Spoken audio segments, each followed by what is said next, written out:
So a few weeks ago, I was preparing to share outcome data from the first year of this YPAR program called My Health. And for those who don't know, YPAR stands for Youth Participatory Action Research. And the goal of My Health is to recruit students from underrepresented groups in STEM, engage them in research in the hopes that they will pursue a career in STEM and increase diversity of STEM fields. Sounds pretty good, right? The diversity and the need for it are frequently discussed public concerns. But from a research point of view, I can't assume that my audience agrees with me, that they view diversity as important as I do. So I went online, did some Googling, and I found this article on UC Davis Diversity, Equity, and Inclusion website called Benefits and Challenges of Diversity in Academic Settings. This article reviewed existing research in diversity and found that diverse workforces produce more innovative ideas, higher critical analysis, and new perspectives. Sounds pretty good, right? But in that statement, another question naturally arises. Why? Why do diverse workforces produce more innovative ideas and new perspectives? What is so special about diverse workforces? My answer, diverse workforces contain diverse experiences, and diverse experiences yield diverse questions. New ideas are coming from answers to questions that non-diverse workforces aren't asking, and how could they? Because to ask a thoughtful, innovative question on any subject requires an understanding of current and common knowledge. This cannot be expected from those who do not have experience or education on the subject. Think of, for example, the required knowledge to answer the question, what is 2 added to 2? Well, simply just to ask it, you would have to know what numbers are.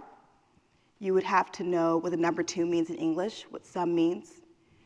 You would have to have some understanding of addition, enough to know that it exists and that it could possibly be applied here. And then to answer it well, you would have to understand the value of 2. You would have to know how addition actually works. And because of these constraints, there are those in the world who, despite their intelligence and degrees, would not be able to answer this very simple question. Because what is required here is knowledge. And we can't expect everyone, not even the smartest among us, to know everything. We also can't expect to know beforehand what knowledge will be important to ask or answer a question. So we recruit people with a variety of knowledge and a variety of experiences. We seek diversity, and especially in STEM and research, because arguably, the most important part of any research process is not the data collection, and it's not the data analysis. It's the research question. The research question is what guides where the study will go and what kind of information it will generate. And if we want to generate the highest quality of information, we need the maximum amount of diversity. So, where are we lacking it? Well, historically, Black, Indigenous, people of color, as well as first-generation college students and people from low socioeconomic backgrounds have been underrepresented in STEM and research here in America. And oftentimes, when we talk about this underrepresentation, we focus on barriers that keep students from these groups from being able to pursue and become successful in these fields. But there are also barriers for these students to build interest in STEM. Research in high schoolers has shown that students from underrepresented groups in STEM and research have less opportunities to nurture an interest in science, more negative experiences with science, and often view science in school as hard.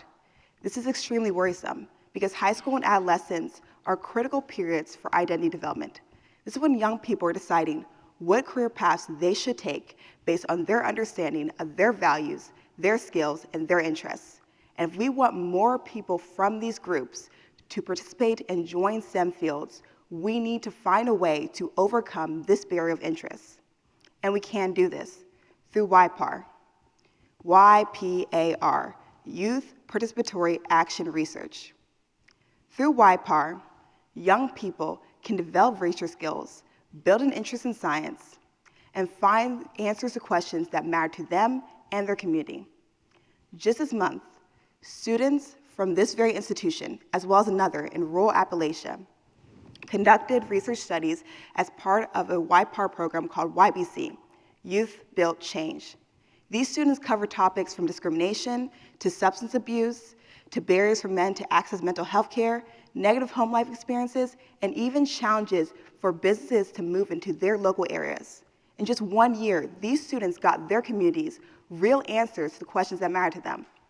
But that is not even the true power of YPAR, because the true power of YPAR is in its ability to build an interest in research and help students develop their identities as researchers.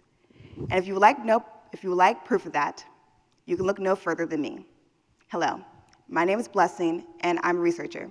And 5 years ago, I also participated in YBC. And at first, I had no interest in research.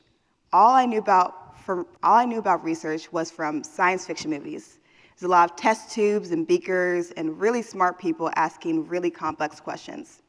And I just didn't feel like that was for me. And when I joined YBC, and I saw the public health and substance abuse focus of the class, I really struggled to mesh that reality of research with the fiction I had built in my head. But despite that struggle, I went on to join other research experiences. And with each opportunity, I learned more about research and was able to break down my misconceptions. Now, I'm 20, I have a bachelor's in neuroscience, and I'm a published author on peer-reviewed articles. I've worked on studies dealing with issues such as artificial intelligence, use in predicting school violence, suicide in Black youth, and yes, even YPAR programs. And I believe in the power of YPAR. I believe in the power of showing young people what they can do. But in order for YPAR programs to continue, we need the support of the communities we're trying to impact. We need you.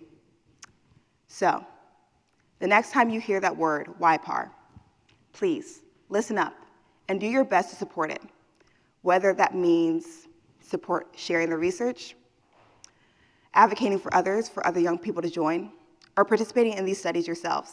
Because YPAR is our way to make sure that we are adding diversity to STEM, that we are reaping the benefits of diverse experiences, and that we're getting you the answers to questions that matter to you. Thank you.